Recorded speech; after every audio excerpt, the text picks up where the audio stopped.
सम्पूर्ण बिउहरूलाई भारतीय एजेन्सीसँग मिलेर सम्पूर्ण बन्द गराउन नेपालका जेटीए भवनहरू 4000 भन्दा बढी गाविसमा प्रत्येक जेटीए भवन थिए। यी जेटीए भवनलाई विस्थापित गर्न भारतले गोटी चालो गिरिजा प्रसाद कोइराला। यदि तिमीलाई प्रधानमन्त्री बनाएको त हामीले हाम्रो काम गर्न हो। तिमीले नेपालको कुनै पनि बिउहरूलाई बिजनहरूलाई संरक्षण नगर सबैलाई बर्बादी गर्ने भनेपछि अनि आपूर्ति मन्त्री शैलजा थिए। शैलजाले यो कुरो तालपाइन्, संसदमा कुरा उठाइन्, तर केही लागेन। उनले राजीनामा दिनु पर्यो र नेपालमा अहिले तपाईसँग जमिन छ तर भारतसँग बिउ छ। कुनै दिन बिउ नदिएका दिन तपाईले इटरी भारतमा पनि दिनु पर्यो। यो कुरा बुझे हुन्छ नेपाली हो। अब तपाईको नेपालमा आज हाइब्रिडको नाममा, आज विभिन्न बिउ बिजनको नाममा आज भारतबाट तपाईले बिउ खरिद गर्नुहुन्छ। मसँग 10 बिघा छ, जग्गा छ भनेर म खर्न पर्ने नेपाली हो। तिम्रो यति जग्गा बाँझै हुने बेला छ, बाँझै हुने बेला छ जब भारतले बिउ नलिने दिन आउँछ। आज तपाईसँग बिउ बिजन राख्ने सम्बन्ध तपाईलाई अधिकार दिएन। पछाडि शैलजा आचार्यले यो ठुलो भ्रष्टाचार हो भनेर विरोध गर्दाखेरि शैलजाले पनि राजीनामा दिनु पर्यो। गिरिजा प्रसाद कोइरालाले बिउ बिजनलाई सकिन। यहाँलाई थाहा आज माधव नेपाल चाहिँ नेपालका आधुनिक नेता भन्ने पनि हिजो एउटा लन्ठुदार साहब भेटे मैले। जस्तै गणेशको एमालेमा सबभन्दा पहिला 52-51 सालमा जब सिपी मैनाली चाहिँ तपाईको आपूर्ति मन्त्री अनि तिनी उप प्रधानमन्त्री तिनी माधव नेपालले चार ट्रेडिङको 3 अरब रुपियाँ पहिले पनि कम्युनिस्टले घुसाएको होइन भन्नु त म प्रमाण देखाउँछु। बिना प्रमाण म बोल्दिनँ। अनुसन्धान गरेको छु। आज माधव नेपालका पछाडि कुदेर बडो ठुलो कमरेड भाइहरूलाई मेरो प्रश्न छ, तपाईँ यो देशलाई बर्बादी गराउनेको मध्यार हो भने तपाईँ पनि यो देशको भ्रष्टाचारी हो, तपाईँ राष्ट्रवादी हो। यदि तपाईँ कम्युनिस्ट र काङ्ग्रेसमा राप्रपामा मेरेसमा 152 पार्टीमा यदि कोही आस्था राख्छ भने तपाईँ पनि घातक हो। तपाईँले छोराछोरीलाई सम्पत्ति होइन छोराछोरीको संस्कृति मार्ने पहिलो अभियान त तपाईँ। त्यसकारणले गर्दा नेपाली अब सचेत हुनुहोस्। मौका आएको छ।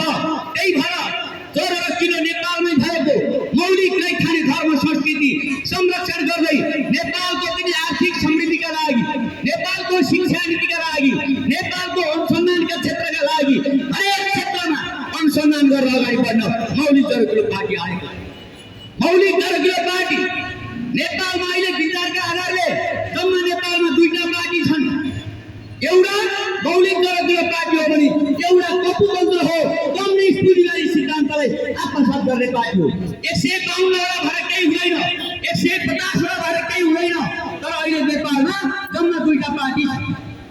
त्यही भएर उनीहरू कहिले यता मिल्छन् कहिले उता मिल्छन्। उनीहरूको एउटै विचार हो, एउटै सिद्धान्त हो जुन राष्ट्र राज्य सिद्धान्तमा आधारित छन्। यो देशका 152 वटा पार्टी एउटा मौलिक जरुरी पार्टी राज्य राष्ट्र सिद्धान्तमा अडिग छन्। तसर्थ नेपाली दाजुभाइ तथा दिदीबहिनीहरू इटारीका साथीहरू सुतेको थाहा पायौँ हामी बिउजाउन आएका हौ। इटारीका साथीहरू एकपल्ट चिमट दोष दुख्छ कि दुख्दैन अनि थाहा पाउनुहुन्छ मेरो शरीर रगतले चलेको छ कि पानीले चलेको छ भने। यदि दुख्छ भने तपाईँको मन दुख्नु पर्छ। तपाईँ यो राष्ट्रवासीदा भ्रष्टाचार हुँदा यत्रो देशमा यत्रो दिन हुँदा तपाईँलाई निन्द्रा लाग्छ? तपाईँलाई अहिले आएको भएन? काङ्ग्रेस र कम्युनिस्टका पछाडि गएर कुद्दा शरम हुँदैन? शरम मान्नुहोस्, लाज लाग्छ। अब त भद्रपुरको 7 नम्बर वार्डमा आएर हेर्नुहोस् कुनै पनि काङ्ग्रेस र कम्युनिस्टले कार्यक्रम गर्न पाउँदैन। समाजले बहिष्कार गरिसक्यो।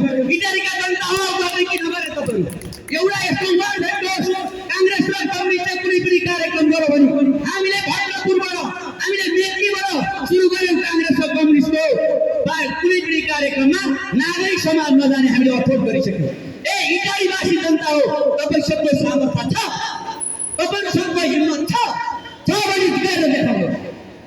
हामीले देखाएका आज तपाईँका दिन विराटनगरमा कतिवटा व्यक्ति थिए देख्छु भने अस्ति भर्खरै शेरबहादुर देउवा पनि प्रधानमन्त्री हुन भ्याएको छैन। भारतका एकजना जोगीलाई चाहिँ जग्गा दिने कोही एउटा के अरे त्यो पनि हाम्रो पनि तपाईँको चाहिँ जुन वैद्य खानालाई आज पनि 137 औषधि वैद्यखानाले निकाल्थ्यो। आज जम्मा 3 वटा निकाल्ने यही सरकारले बनायो। अनि यहाँका हरेक चिजहरू चाहिँ आज पनि भारतको चाहिँ रामदेवलाई चाहिँ दिनलाई यहाँ हतार म जग्गा दिन्छु भन्छ। ए नेपाली जनता हो, दस्तुर जग्गा मागेर देखाउनुहोस्, यो सरकारसँग एउटा मन्दिर बनाउनु।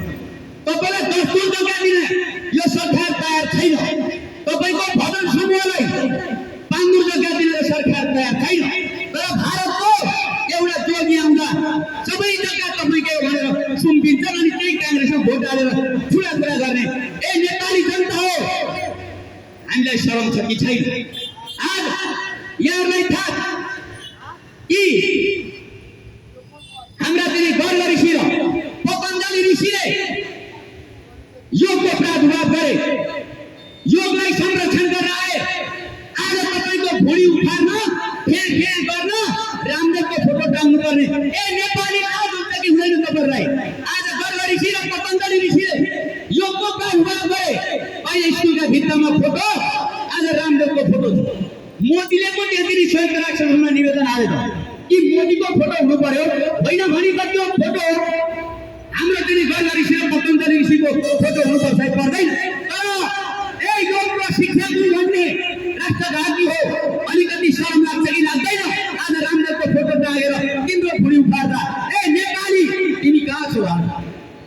आज अलिकति चेत हुनु पर्दैन? भोलि तपाईँका नातिले योग भनेको के हो रामदेव हो भन्छ। तिम्रो गर्ग ऋषि पतञ्जलि ऋषि तपाईँको चाहिँ शिव र पार्वतीको संवादबाट सुरु भएको योग आज तिमी नेपालीले तिम्रो पालामा आउँदा टुङ्ग्यौ। तिमीले पहिला आफूलाई लोपार म राष्ट्रघाती हो भने आज शरम हुनु पर्दैन? अनि पूजेको कुरा गर्ने, पुटिन्द्र मार्टिनका कुरा गर्ने, मदर सेरेसाका कुरा गर्ने, तर आफ्नो सिमाना मासिदा, आफ्नो भूगोल मासिदा, आफ्नो देशको संस्कृति मासिदा, आफ्नो देश आज यो दुर्गसम्म पुग्दा आफूलाई निकै जान्ने हो भन्ने ए बुर्जुवाहरू हो। अब सत्य इटारीवासीलाई च्यालेन्जका साथ भन्न सक्छु, यदि विचार र दर्शनमा यदि कौडी 3 करोड नेपाली कौडी बस्नुहोस्, एक्लै म काफी छु मभन्दा ठुला त नेतै छैन। के बुझ्नुभयो? हामी त्यो धर्मका साथ भन्न सक्छौँ। नेपाललाई सबै अनुसन्धान गरेर हिँडिसक्या हामीले अब सहनेवाला छैन। आज मैले 1 वर्ष हो राजेन्द्र लिङ्गदेनजी तपाईले मेरो एउटा सँगै इन्टरभ्यु लिउन भएको थाहा जस्तो लाग्यो। कोही म थाहा भने त्यसै गरे। कहिले कहीँ काङ्ग्रेस र कम्युनिस्टका नेतालाई भन्छु म, हामीसँग बसेर संवाद त गर। पत्रकारले गराउँछ मान्दैन, किनभने भेद खुल्छ भनेर। आज हुने खानेको पार्टी भनेर काङ्ग्रेस आइदिया छ, गरिबको पार्टी भनेर कम्युनिस्ट आइदिया छ, जनतालाई लुटेका छन् सरकारको पार्टी भनेर छन्, आफू लुटिया छन्, जनतालाई चाहिँ सरकारबाट कहिले माथि उठाउने दिँदैन। फेरि तपाईँहरू त्यही कम्युनिस्टमा त्यही काङ्ग्रेसमा तपाईँ एउटा ट्रेड युनियनको सदस्य बनायो भने म त छोड्न मिल्दैन इन्द्रजी, कुरा चाहिँ राम्रा, तर म त पार्टी त्यही मेरो कम्युनिस्ट हो। सहज मान्नुहोस्, अब हामीले हिमो खण्डको मात्रै पुनर्जागरण होइन, नेपालको पुनर्जागरणमा युग द्रष्टा डाक्टर निर्मली अधिकारीज्यू आज हरेक नेपाललाई अहिले यहाँ सोध भने चक्रे मिलन चिन्छौ? चिन्छु। भैटे चिन्छौ? चिन्छु। फलानु चिन्छौ? चिन्छु। तर आज युग द्रष्टा डाक्टर निर्मली अधिकारी को चिन्छौ? उहाँको नाम सुनेको छैन। हामी फटाका ट्याकाका लुटेराका त्यस्ताका नाम बुझ्छौँ, हामीले त्यतिका नाम थाहा पाउँछौँ। तर आज जसले मीमांसा दर्शन साधारणीकरण ढाँचामा एसियाको चाहिँ प्रथम र चाहिँ विश्वको 22औं व्यक्ति जो पनि छ, आज उहाँ जो सिद्धान्तका थ्योरिस्ट हुनुहुन्छ हामीले चिन्दैन। हाम्रो चेतना कहाँ छ? हाम्रो बुझ्ने शक्ति कहाँ छ? अनि आफूलाई बडा गर्व गर्छ। हामी बुझेका केही बुझेका छैन नेपाली जनताले, अब बुझ्ने कोसिस गरौँ। त्यही भएर हामीले आज 23औं पृथ्वी जयन्ती तथा हिमवत खण्ड पुनर्जागरण दिवसको थालनी गरेका छौँ। अब यो हिमवत खण्डको बारेमा अघि नै पूर्व वक्ताहरूले भनिसक्नुभयो, यो कुरालाई मैले व्याख्या गर्नु छैन, विश्लेषण गर्नु छैन। आज यहाँ म आफूलाई अभियन्ता सम्झिने के सिद्धान्त छ, दर्शन छ? खै सिद्धान्त र दर्शन? जसुकै जेसुकै पार्टी खोलोस्, नेपालमा जम्मा 2टा पार्टी हो। पार्टी खोलेर मात्रै केही हुँदैन। उही जनाका मुला उही जनाका सिन्की हुन्। सिद्धान्त दर्शन त्यही हो। कोही युरोप केन्द्रित छन्, कोही जर्मन केन्द्रित छन्, कोही मानव सेवनका केन्द्रित छन्, कोही के छन्। तर यहाँ चिल्ला कुराले हुँदैन व्यवहारमा। जसरी पृथ्वीनारायण शाहले भनेका दिव्य उपदेशहरूलाई आज मनन गर्न हामीले